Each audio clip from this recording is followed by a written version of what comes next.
반갑습니다. 안녕하세요. 한 주간 잘 계셨습니까? 예. 자, 한 번 더 인사합시다. 오늘도 은혜 받고 갑시다. 예, 우리 시온 찬양대 찬양이 참 좋습니다. 우리 데살로니가전서 5장 16절부터 18절까지 나와 있는 유명한 말씀 아닙니까? 다 기억자가 들어갔어요. 예, 뭐 합니까? 기뻐해, 기도해, 감사해. 그죠? 또 우리 기억자 중에서도 기자가 들어가는 말이 또 우리가 의미 있어요.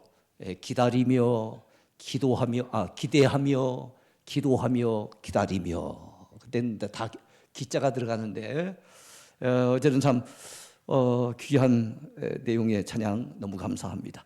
자, 오늘 영혼의 고갈에서 벗어나는 길, 이런 제목의 말씀이 되겠습니다. 영혼의 고갈에서 벗어나는 길. 우리가 사는 삶에 터져인 이 지구상에는 여러 가지 자원이 고갈되어 가고 있습니다.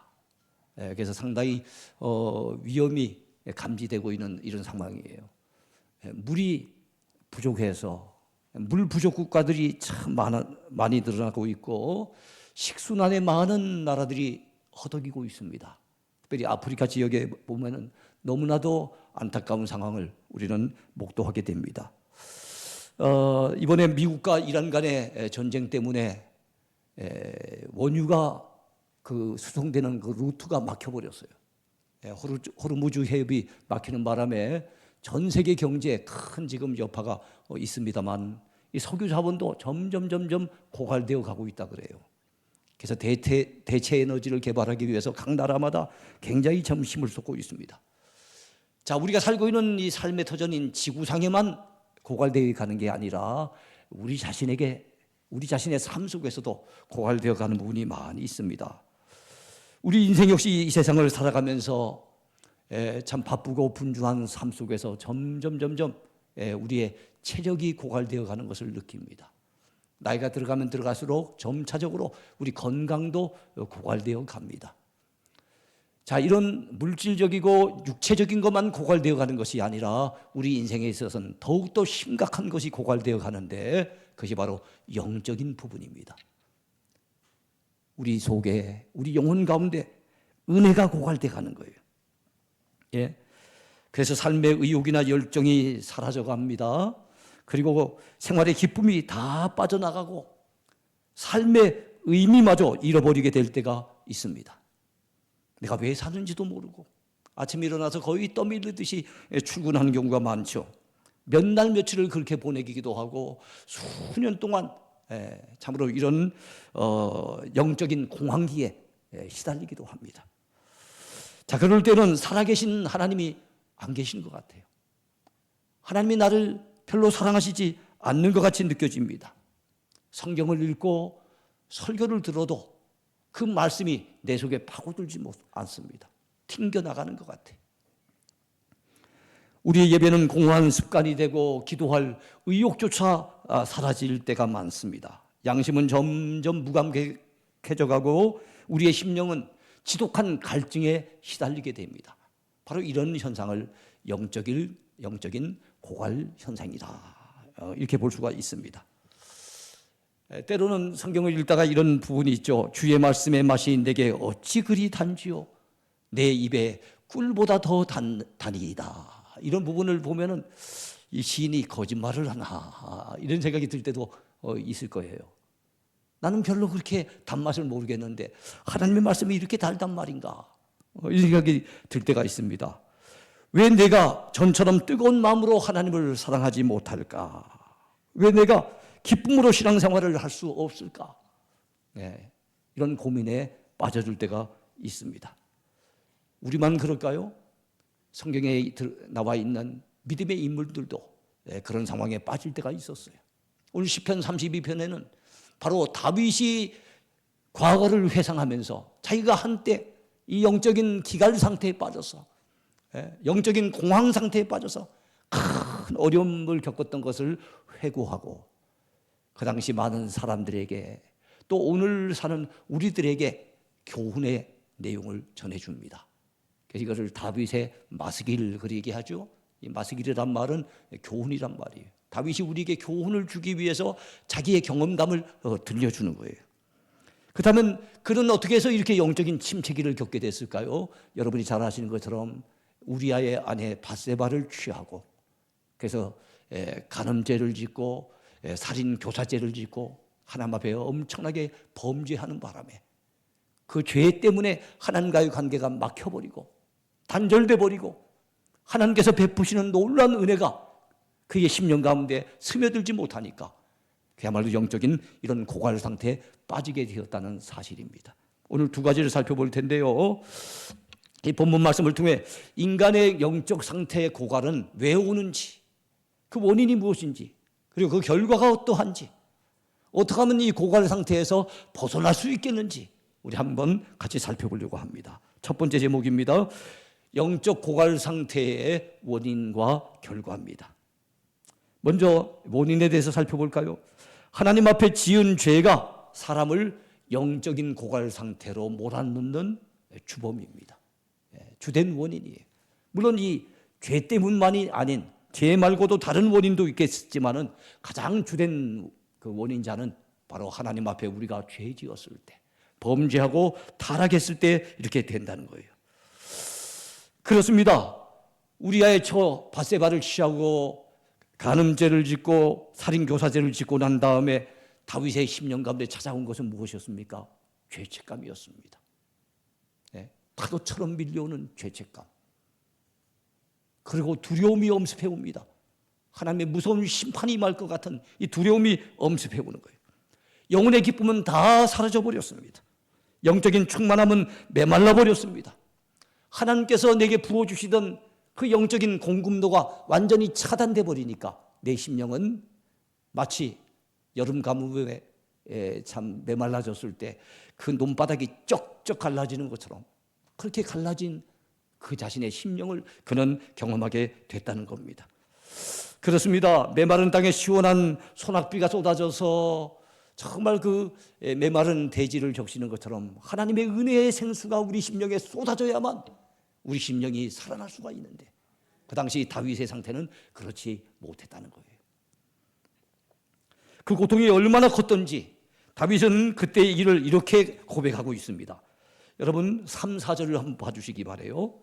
내가 입을 열지 아니할 때 종일 신음함으로 내 뼈가 쇠하였도다. 주의 손이 주야로 나를 누르시오니 내 진액이 빠져서 여름 가뭄에 마름같이 되었나이다. 이 얘기를 합니다. 그는 종일 신음했대. 영적으로 끙끙 앓았다는 거예요. 종일 신음했어요. 뼈가 쇠할 정도로. 마치 그 당시의 상황은 어떠한 거면 하나님께서 그 손으로 다윗을 꾹 누르고 있는 것 같아서 그러니 영적인 답답함이 얼마나 컸겠습니까? 그의 영적인 상태는 여름 가물의 마름과 같이 그야말로 메마른 상태가 되고 말았던 거예요. 근데 특별히 우리가 눈여겨볼 부분이 있어요. 내가 입을 열지 아니할 때 종일 신음함으로 내 뼈가 쇠하였도다. 주의 손이 주야로 나를 누르시오니 내 진액이 빠져서 여름 가뭄에 마름같이 되었나이다. 제일 먼저 시작되는 단어가 뭡니까? 내가 입을 열지 아니할 때에. 죄 지은 사람한테는 잠깐만 불라 그러지요. 검사가 막 부르라고 하는데도 막 치료를 갖다가 막 하는데도 입을 탁 다물고 있는 이 죄인이 있습니다. 여러분 우리가 하나님 앞에 죄를 짓더라도 뭐 해야 됩니까? 불어야 되는 거예요. 입을 열어야 되는 거예요. 왜 입을 열어야 됩니까? 기도하기 위해서, 회개하기 위해서, 죄를 자백하기 위해서, 용서를 구하기 위해서 입을 열어야 되는 거예요. 그런데 다윗이 한 1년 정도, 다윗이 영적으로 이렇게 침체되어 있을 때가 그 기간을 학자들은 한 1년 정도로 봅니다. 죄를 짓고 영적으로 바싹바싹 메말라 가는데도 불구하고 입을 열지 아니하고 회개할 줄 모르고 나단 선지자가 와서 경고할 때까지 그런 영적으로는 침체 상태에 빠져 있었다는 겁니다. 여러분 그렇게 입을 열지 않았을 때는 정말로 종일 신음할 수밖에 없었고 뼈가 쇠하여질 정도로 고통을 받았고 주의 손이 그를 막 짓누르고 있는 거예요. 왜 주님께서 짓누르시겠습니까? 입을 좀 열라고, 좀 회개 좀 하라고, 그 마음을 좀 돌이키라고. 하나님께서 그렇게 영적으로 압박을 주시는데도 한동안은 회개할 줄 모르던 다윗이 드디어 하나님 앞에 회개하게 되는 거지요. 그렇습니다. 여름 가뭄에 바짝 마른 땅처럼 그의 심령이 메말라가던 어느 순간 참으로 하나님의 말씀이 주의 종을 통해서 자기 귀에 들려오게 될 때 그 말씀의 경고가 그를 깨우게 됩니다. 영적으로 잠들어 있던 그를 깨우게 되고 드디어 회개의 몸부림을 치게 만들고, 그래서 그로 하여금 영적으로 회복되는 길을 열어 주셨다는 거지요. 우리도 입을 열어야 됩니다. 여러분, 우리가 예수님 잘 믿으려고 한다면요, 예배에 그냥 참석해서 앉아만 있으면 안 돼요. 입을 열어서 찬양할 때는 뜨겁게 찬양해야 됩니다. 기도할 때는 부르짖어 기도해야 됩니다. 회개할 제목이 있을 때는 정말 낱낱이 죄를 고백하고 회개해야 됩니다. 말씀을 들을 때는 아멘으로 화답해야 됩니다. 입을 열어야 돼요. 그래야만 우리 심령이 메마름이 없는데, 다윗은 그 당시에 입을 다물고 있었다는 거예요. 이 시편 32편은 중세 최고 성자였던, 그렇게 일컬어지는 어거스틴도 참 좋아하는 시편이었다 그래요. 애송하였다고 합니다. 그가 결국엔 병들어서 거의 죽게 되어졌을 때 병실에서 시편 32편을 적어가지고 자기 머리맡에다가 놔두고 그것을 읽으면서 묵상하면서 굉장히 은혜를 받았다 그래요. 여러분, 이 어거스틴이라는 인물도 17살에 타락의 길로 접어들어서 한 15년 정도 하나님을 떠나서 방황하며 엄청나게 세상의 것을 탐닉하다가 죄를 짓게 되죠. 32살에 15년 만에 회개하고 돌아오는데, 회개하고 돌아와서 그가 쓴 시가 무엇입니까? 참회록이잖아요. 유명한 세계 3대 참회록 가운데 하나가 아닙니까? 참회록을 썼어요. 근데 이 시편 30편은 어떻게 보면은 시편 51편과 마찬가지로 바로 다윗의 참회록과 같은 짤막한 참회록이라고 볼 수 있는 것이 시편 32편입니다. 시편의 회개시가 모두 7개가 있습니다. 그 가운데 가장 많이 알려진 것이 32편과 51편이에요. 그러니까 자기가 과거에 죄를 짓고 하나님 앞에 범죄 타락하고 하나님을 멀리 떠나서 그 심령이 곤고한 가운데 있다가 결국은 회개하고 참회록을 기록했던 그 기억을 더듬으면서 다윗의 어떤 그 심정을 아마 이 어거스틴도 굉장히 공감이 됐던 것 같아요. 그래서 굉장히 좋아했다고 그렇게 전해지고 있습니다. 그가 영적인 고갈을 당하다가 참 이렇게 회심함으로 회개함으로 다시금 회복되어지는 이런 과정을 우리는 시편 32편과 51편을 통해서 잘 알 수가 있어요. 여러분, 그는 시편 51편에서는 이렇게 고백합니다. 그 당시에 영적으로 메말라 있으면서 하나님의 은혜를 갈망하는 그 당시의 그 안타까운 심정을 뭐라고 고백하는가 하면, 하나님이여 내 속에 정한 마음을 창조하시고 내 안에 정직한 영을 새롭게 하소서. 나를 주 앞에서 쫓아내지 마시며 내게서 주의 성령을 거두지 마소서. 그래서 하나님께서 성령을 거두심에 그의 전왕이었던 사울이 얼마나 비참해졌는지, 악령에 시달리면서 얼마나 고통받았는지 다윗은 많이 목도했던 사람이에요. 그러니까 성령을 하나님께서 거두신다면 자기가 얼마나 비참하고 불쌍한 존재가 되는 걸 알았기 때문에 하나님 내게서 성령을 거두지 말아달라고, 나를 주님 앞에서 쫓아내지 말아달라고 그는 그렇게 안타깝게 하나님 앞에 호소했던 것입니다. 범죄한 인생은 결과적으로 영적인 고갈 상태에 빠지게 됩니다. 왜 그렇습니까? 성경 예레미야에 의하면요, 예레미야서에 보면 하나님은 우리 생수의 근원이라고 말씀하고 있습니다. 그 부분을 한번 제가 읽겠습니다. 내 백성이 2가지 악을 행하였나니 곧 그들이 생수의 근원인 나를 버린 것과 스스로 웅덩이를 판 것인데, 그것은 스스로 판 웅덩이를 얘기합니다. 그것은 물을 가두지 못하는 터진 웅덩이니라, 이렇게 말씀하고 있어요. 그 백성이 하나님 앞에 죄를 지었어요. 이스라엘 백성들이 뭡니까? 생수의 근원 대신 하나님을 버린 겁니다. 두 번째 죄는 뭡니까? 하나님 앞에 돌아올 줄 모르고 스스로가 웅덩이를 파서 자기 힘으로 뭔가 어려운 문제를 해결해 보려고 몸부림치는, 그것이 역시 하나님 앞에 또 다른 죄가 되었다는 거예요. 아무 해결책이 없었어요. 다윗이 범죄하고 타락했을 때 회개하기 전까지는 그가 가진 권력 가지고 자기의 영적인 이 메마름을 해결하지 못했습니다. 자기 가진 숱하게 쌓아둔 돈, 경제력 가지고 그 문제 해결하지 못했습니다. 외교력 가지고 어떤 것 가지고도 영적인 이 메마름을 그는 해결하지 못했던 것을 우린 잘 압니다. 그래서 우리 스스로가 웅덩이 파서 될 문제가 아니에요. 생수에 근원된 하나님을 버리지 말아야 됩니다. 하나님께로부터 멀어졌다면 다시금 되돌아가야 되는 거예요. 다시금 되돌아가는 게 회개 아니겠습니까?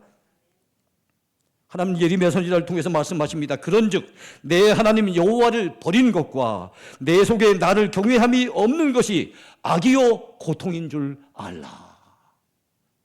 하나님을 버린 것, 하나님을 떠난 것, 하나님을 경외하는 마음이 사라진 것, 이것이 하나님 앞에 악이며 이것이 또한 우리가 영적으로 느끼는 고통이라는 거 우리가 꼭 기억을 해야 되겠습니다.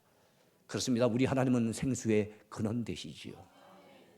물고기가 물을 떠나 살 수 없습니다.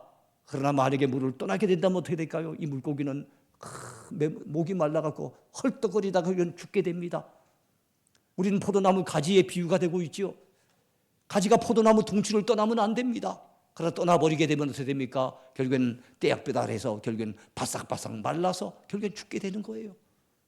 마찬가지로 생수의 근원 되시는 하나님을 떠난 인생은 결국엔 죽을 수밖에 없고 결국엔 망할 수밖에 없고 결국엔 영적인 고통을 앓다가 결국에는 이 땅을 떠날 수밖에 없다는 거 우리가 기억을 해야 됩니다. 그래서 생수의 근원 되시는 하나님을 절대로 떠나지 마시기를 축복합니다.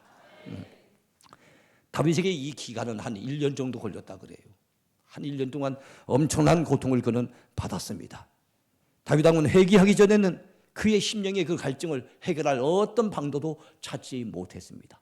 유일한 방도 그는 회개에 있었던 것이죠. 두 번째입니다. 두 번째 제목, 영혼의 고갈에서 벗어나는 길. 자, 영혼의 고갈에서 어떻게 우리가 벗어날 수 있을까요? 먼저 그 원인을 찾아야 됩니다. 여러분, 가장 큰 원인, 가장 주된 원인은 하나님 앞에 지은 죄 때문입니다. 하나님의 말씀에 불순종하고 하나님께로부터 멀어지고 하나님이 아닌 세상 것에 푹 빠져가지고 그렇게 살아가는 게 죄지요. 자, 그런데 이 죄 때문에 주로 오지만 또 다른 원인들도 있어요. 예컨대 바쁘다고 예배를 등한히 하거나 말씀 듣는 일을 게을리하게 될 때 우리 영적으로 메말라짐을 그리고 허기짐을 느낄 수밖에 없어요. 왜냐하면 하나님은 우리를 지으실 때, 사람을 지으실 때 육신만 짓지 않으셨어요. 흙으로 우리 사람의 육체를 지으셨기 때문에 사람이 죽으면 어떻게 됩니까? 육신은 흙으로 돌아가죠. 그런데 영혼은 죽지 않습니다. 왜냐하면 이 영혼은 하나님께로부터 온 하나님께 속한 것이잖아요. 하나님은 영이시니 예배하는 자가 영과 진리로 예배하시니라. 하나님은 영이시라 그랬어요. 영이신 그 하나님이 사람의 그 육체를 손수 이렇게 만드시고 난 다음에 그 코에다가 생기를 후 하고 불어넣으셔서 하나님의 그 영적인 부분이 우리 속에 쑥 들어오게 된 거예요. 그래서 우리 속에 우리 육신만, 눈에 보이는 육신만 있는 게 아니에요. 눈에는 볼 수 없지만 영적인 부분은 눈으로는 육안으로는 확인 못하잖아요. 우리 속에 영혼이 있음을 믿으시기 바랍니다. 예. 그래서 여러분, 우리가 육체적으로만 만족한다고 되는 게 아니에요. 우리가 정말로 행복을 누리려고 한다면 우리 영혼이 채워져야 되는 겁니다. 우리 영혼의 허기짐이 채워져야 되고 우리 영혼의 목마름이 해갈돼야 되는 거예요. 예. 자, 그런데 그래서 우리 주님은 뭐라고 말씀하십니까? 사람이 떡으로만 살 것이 아니요. 그러니까 어떤 할머니는 맞습니다 목사님, 사람이 떡으로만 못 삽니다. 밥을 먹어야 살지요. 예, 떡이나 밥이 거기서 거기입니다. 이 사람이 떡으로만 살 것이 아니요, 이 말은 밥이 필요하다는 뜻이 아니고 사람이 육신의 양식만 가지고는 살 수 없다는 거예요. 그러면서 이어지는 주님의 말씀이 뭡니까? 하나님의 입으로부터 나오는 모든 말씀으로 살 것이니라. 우리에겐 육적인 양식도 필요하지만 우리 영혼의 양식이 채워져야 된다는 겁니다. 근데 바쁘다는 핑계로, 피곤하다는 이유로 여러 가지 핑계를 대면서 기도하는 시간에 안 나와요. 말씀 듣는데 소홀히 해요. 예배가 점점점 멀어집니다.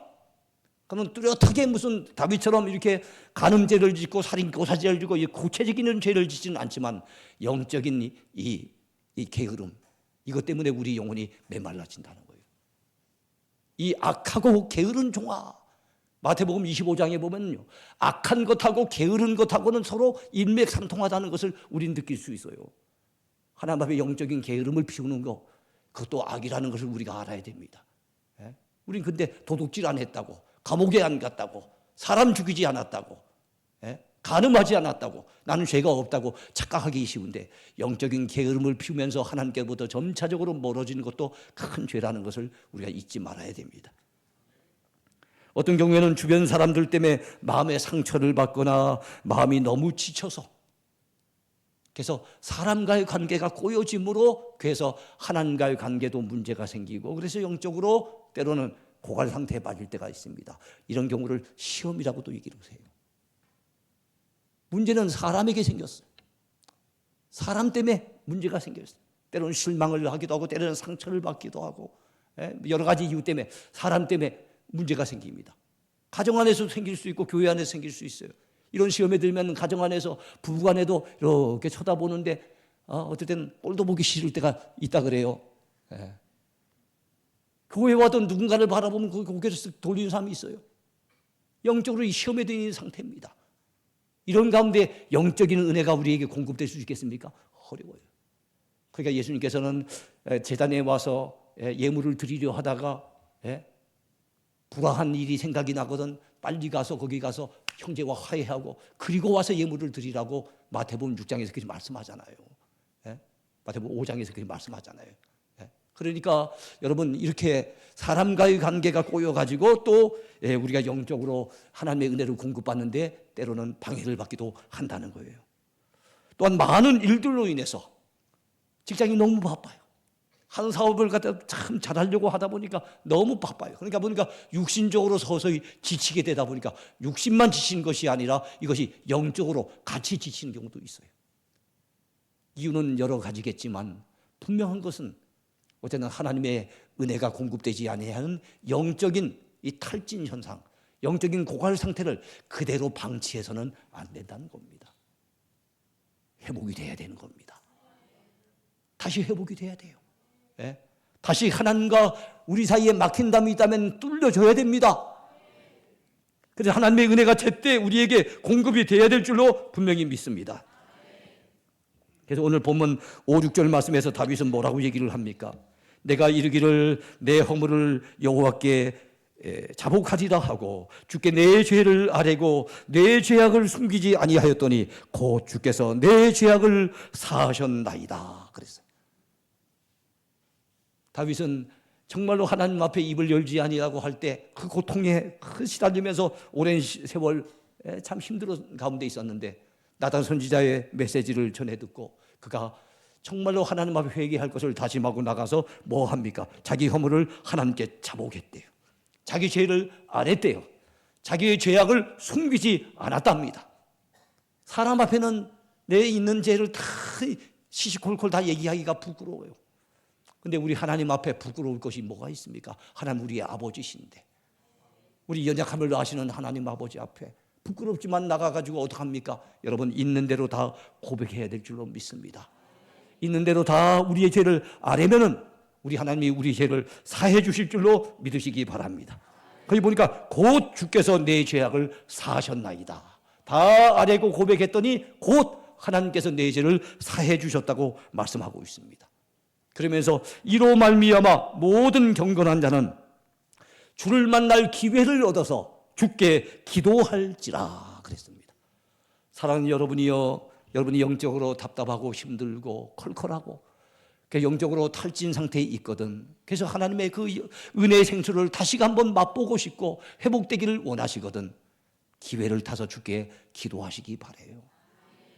기도가 끊기면 안 됩니다. 하나님과의 대화가 단절되면 안 됩니다.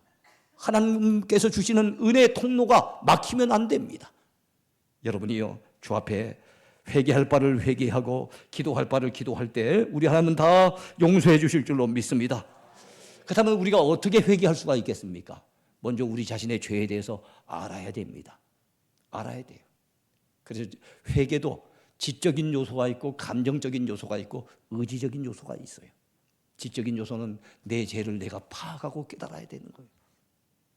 내가 죄인인 걸 알아야 되는 거예요. 많은 사람들이 자기가 감옥에 있지 않다고 해가지고 자기가 사람을 죽이지 않았다고 해서 별로 죄가 없는 것처럼 착각하며 살 때가 많아요.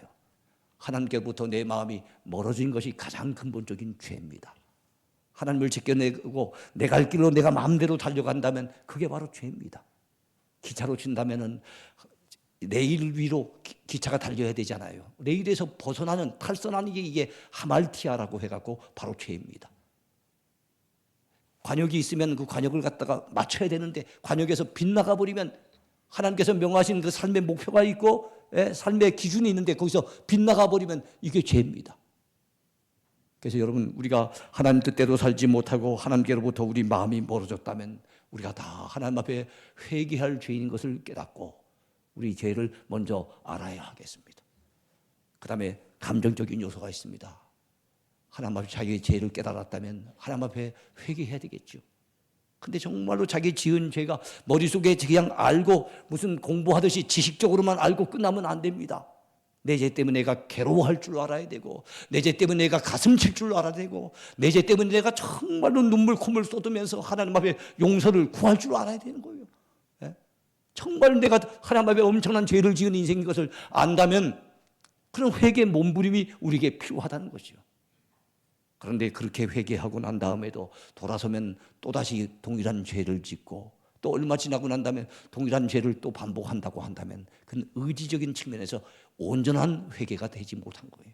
우리의 마음의 의지가 이제는 다시는 짓지 아니하리라, 다시는 하나님 앞에 범죄치 아니하리라, 이제부터는 내가 믿음으로 살리라, 이제부터는 내가 하나님 말씀에 순종하며 살리라 하는 이 의지까지 같이 반영이 되게 될 때 그게 진정한 회개라고 하는 겁니다. 여러분이 우리 모두가 회개해야 될 줄로 믿습니다. 다윗은 자기 경험을 참고 삼아 본문 9절에서 우리에게 이렇게 권면해 줍니다. 한번 9절 보실랍니까? 너희는 무지한 말이나 노새같이 되지 말지어다. 그것들은 제갈과 굴레로 단속하지 아니하면 너희에게 가까이 가지 아니하리로다. 우리가 하나님 은혜를 받으려면 하나님을 가까이 해야 돼요. 죄가 뭡니까? 하나님께로부터 멀어지고 하나님을 등진 게 죄라고, 가장 근본적인 죄라고 한다면 하나님을 가까이 해야 돼요. 근데 하나님을 가까이 할 때 이 말이나 노새처럼 어떻게 해야만 주인에게 가까이 합니까? 제갈을 물리고 굴레를 씌우고 자꾸 막 단속을 해야만, 그래야만 마지못해서 주인에게 가까이 하는 그 짐승처럼 되지 말라는 거예요. 왜요? 우리는 말이나 또 노새가 아니잖아요. 하나님의 형상을 입은 우리들은, 하나님의 자녀가 된 우리들은 하나님의 은혜를 스스로가 사모하며 주님 앞에 가까이 나가야 될 줄로 믿으시기 바랍니다. 미국의 유명한 링컨 대통령은 이런 말을 했어요. 말을 물가로 끌고 갈 수는 있지만 말에게 물을 먹일 수는 없다 그랬습니다. 말을 물가로 막 끌고 가지만은 말에게 물을 먹이려고 끌고 갔는데 말이 물 안 먹겠다고 막 이렇게 뻗으면은 말에게 도무지 물을 못 먹인다는 거예요. 우리 하나님은 우리가 하나님을 가까이 하기를 원하시고 우리가 하나님 주시는 은혜를 우리가 맛보며 살기를 원하시지만 우리 스스로가 은혜를 사모하는 마음이 없고 은혜를 받으려고 하는 갈망이 없고 은혜에 대해서 무관심하다면 우리가 은혜 받을 수 있는 길은 없는 거예요. 내 심령이 메마름을 깨달았다면, 내 심령이 컬컬한 가운데 있다면, 내 심령이 심한 갈증 상태에 있다면, 이 고갈 상태에서 벗어나기를 원한다면 우리 모두 하나님 만나기를 사모해야 됩니다. 은혜 받기를 갈망해야 됩니다. 마치 사슴이 시냇물을 찾기에 갈급함같이 우리 영혼이 주를 찾기에 갈급해야 됩니다. 마치 파수꾼이 아침을 기다림보다 더한 심정으로 우리가 주님 만나기를 기다려야 됩니다. 그러한 자에게 주께서 은혜를 주실 줄로 분명히 믿습니다. 끝으로 죄를 회개하는 자에게 주시는 하나님의 놀라운 복이 있다는 것도 우리가 알아야 되겠습니다. 어떤 복을 하나님이 주실까요? 첫째는 회개하는 자에게 즉시 죄사함을 주십니다. 오늘 본문 5절에서 주께 내 죄를 아뢰고 내 죄악을 숨기지 아니하였더니 곧 주께서 내 죄를 사하셨나이다 그랬습니다. 우리 하나님은 범죄한 우리들을 부르십니다. 우리 주님도 의인을 부르러 오신 것이 아니라 죄인을 불러 회개시키러 왔다 그랬죠. 우리가 비록 죄 지은 하나님 앞에 부끄러운 영혼이지만 우리 하나님은 우리를 오라고 부르십니다. 오라, 우리가 서로 변론하자. 너희의 죄가 주홍 같을지라도 눈과 같이 희어질 것이요 진홍같이 붉을지라도 양털과 같이 되리라 그랬어요. 그 말은 우리 죄를 깨끗하게 다 씻어주시겠다는 하나님의 약속인 줄로 믿으시기 바랍니다. 두 번째로 회개하는 자에게 우리 하나님은 보호해 주십니다. 보호해 주세요. 오늘 6절 하반절에 봤더니 이렇게 회개했더니 하나님이 즉시 그 다윗의 죄를 사해 주실 뿐만 아니라 진실로 홍수가 범람할지라도 그에게 미치지 못하리이다. 홍수가 범람해도 그가 피해를 입지 않도록 하나님이 보호해 주신다는 거예요. 7절 상반절에도 같은 말씀이 나옵니다. 주는 나의 은신처이오니 환난에서 나를 보호하시고 그랬습니다. 그렇습니다. 회개하지 아니고 범죄한 상태에 있을 때는 하나님이 언제 매를 대실지 모르기 때문에 항상 우리는 위태위태한 가운데 사는 거지요. 그러나 회개할 때는 하나님이 철저하게 그를 보호해 주십니다. 지켜주십니다. 여러분 믿으시기 바랍니다. 잠언 28장 13절에 보면 자기의 죄를 숨기는 자는 형통하지 못하나 죄를 자복하고 버리는 자는 불쌍히 여김을 받으리라. 그래서 하나님이 불쌍히 여기시며 우리를 지켜주신다는 겁니다. 세 번째로 회개하는 자에게는 구원의 감격이 회복되게 해주십니다. 구원의 기쁨의 노래를 부를 수 있도록 만들어주시죠. 본문 7절 하반절에 봤더니 구원의 노래도 나를 두루시리이다 그렇게 말씀했습니다. 시편 51편에서도 다윗은 뭐라고 얘기합니까? 하나님이여 나의 구원의 하나님이여 피 흘린 죄에서 나를 건지소서 내 혀가 주의 의를 높이 노래하리이다 그랬어요. 그래 제사함 받으면 주님을 찬송하고 싶어져요. 제사함 받고 내 심령이 시원해지면은요 설거지하면서도 노래가 이 찬양이 절로 나와요. 길을 걷다가도 운전대를 잡고 운전하다가도 여러분 자연스럽게 찬송하게 될 줄로 믿으시기 바랍니다. 예, 그렇습니다. 참 우리 입에서 저절로 찬송이 튀어난다는 건 너무 감사한 일이죠. 그렇지 않고 은혜가 메마르면 어떻습니까? 우리 집엔 설거지한 사람이 나밖에 없는가 해가지고 막 그릇이 깨지기 직전까지 가죠. 자, 그런데 이 참 은혜 받고 회개해서 하나님 주시는 은혜를 체험하게 되면은요 저절로 구원받은 기쁨의 노래가 나오게 돼 있어요. 여러분이 그런 분이 되시기 바랍니다. 끝으로 다섯째로 회개하는 자에게는 하나님이 참 기쁨을 주십니다.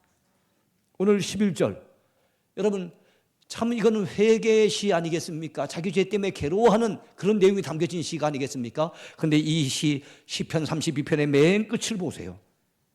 맨 끝은 기쁨으로 즐거움으로 끝이 납니다. 우리 다 같이 한번 읽겠습니다.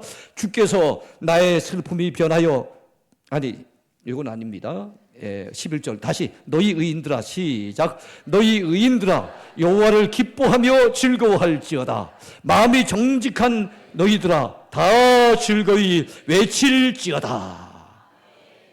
기뻐하며 즐거워할지어다 즐거이 외칠지어다 이렇게 이 시는 끝이 나요.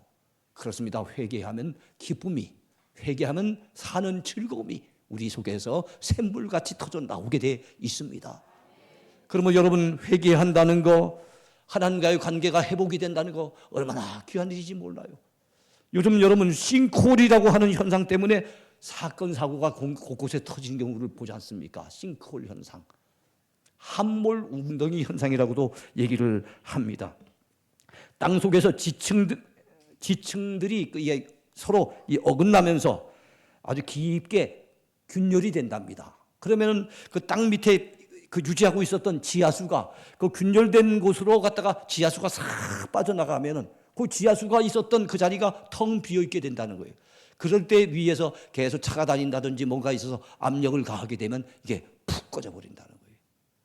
지하수가 있어야만 그 땅이 잘 유지가 될 수 있는데 그 있던 지하수가 사라져 버리니까 그 땅이 무너져 버리는 것처럼 하나님의 은혜의 생수가 우리 심령 가운데 여러분 충만하게 채워져 있어야만 우리 삶이 버틸 수가 있는데 이 힘들고 어려운 세상 가운데서 넉넉하게 이길 수가 있는데 우리의 심령에서 은혜가 다 빠져나가게 되면 우리는 더 이상 견뎌내지 못하는 거예요. 감당할 방법이 없는 거예요. 우리 인생 무너지고 마는 거예요. 우리 신앙 다 무너지고 마는 겁니다. 그래서 여러분 우리 신자들은 은혜가 메마르면 안 됩니다. 우리는 돈이 메마른 거에 대해서는 엄청 신경을 쓰면서도 은혜가 메마른 데 대해서는 방치할 때가 많은데 그렇게 방치하면 안 돼요. 여러분이 우리 모두 은혜를 사모합시다. 은혜를 갈망하며 하나님 앞에 더 가까이 나아갑시다. 지은 죄가 있다면 철저히 회개하고 하나님의 긍휼을 구합시다. 그래서 하나님과 우리 사이가 회복돼서 주께서 위로부터 주시는 그 은혜의 생수가 하늘에서 막 소낙비같이 우리 심령 가운데 쏟아 부어지는 이 놀라운 역사가 여러분들 모두에게 있게 되기를 축복합니다. 기도하겠습니다. 날씨가 점점 더워져 갑니다. 서울은 오늘 29도까지 올라간다 그러더라고요. 점점 더워져 가면 우리 몸이 또 지치기가 쉽죠. 몸만 지칠 것이 아니라 때로는 우리가 영적인 은혜를 제때 공급하지 못하면 영혼이 또 지치기가 쉬운 계절입니다. 이러할 때 우리가 기도합시다. 하나님, 우리의 영혼의 목마름을, 우리 영혼의 메마름을 그대로 내버려 둘 수 없습니다. 주여, 우리의 허물이 있다면 용서해 주시고 이제는 더욱더 주의 은혜를 사모하는 자가 되어 하나님 앞에 더 가까이 나가게 도와주시고 주께서 주시는 말씀을 통해 주시고 기도를 통해 주시고 주께서 여러 가지 방식으로 우리에게 주시는 그 은혜를 날마다 힘있게 하시고 그래서 우리 영혼이 늘 충만하게 채워져서 더 힘있게 주님을 섬기며 나가도록 도와달라고 우리 함께 기도하겠습니다. 하나님 아버지, 은혜를 진심으로 감사합니다. 아버지 고맙습니다. 우리를 오늘도 불러주시고 주 앞에 예배자로 세워주시며 주의 말씀을 또한 들려주시니 감사합니다. 아버지, 주의 말씀을 통해서 날마다 영적인 양식을 공급받게 도와주시고 우리가 더욱더 힘써 기도하는 가운데 아버지 하나님이여, 지은 죄가 있다면 아버지 하나님이여 철저히 회개하며 죄 사함 받을 수 있게 도와주시고 우리의 부족함, 연약함, 아버지 하나님이여 우리의 피곤함을 다 주 앞에 내어놓고 간구할 때 주께서 주시는 은혜의 생수를 맛보게 도와주옵소서. 주여, 우리의 심령을 불쌍히 여기시고 우리를 영적인 아버지 하나님이여 기갈 상태에 그냥 내버려 두지 마시옵소서. 우리를 불쌍히 여기셔서 은혜를 사모하는 자가 되게 하시고 주 앞에 더 가까이 다가서는 자가 되게 하시고 주께서 주시는 은혜를 마음껏 누리며 경험하며 아버지 영적으로 새 힘을 얻어 살아갈 수 있도록 주여 도와주소서. 힘든 세상 살아갑니다. 아버지, 유혹 많은 세상을 살아가지만은 이런 세상 가운데서 우리가 은혜를 받으면 넉넉하게 이길 수 있겠사오니 주여 우리에게 넘치는 은혜를 내려 주옵소서. 오 주님, 도와주시옵소서. 예수님 이름으로 간절히 기도하옵나이다. 아멘.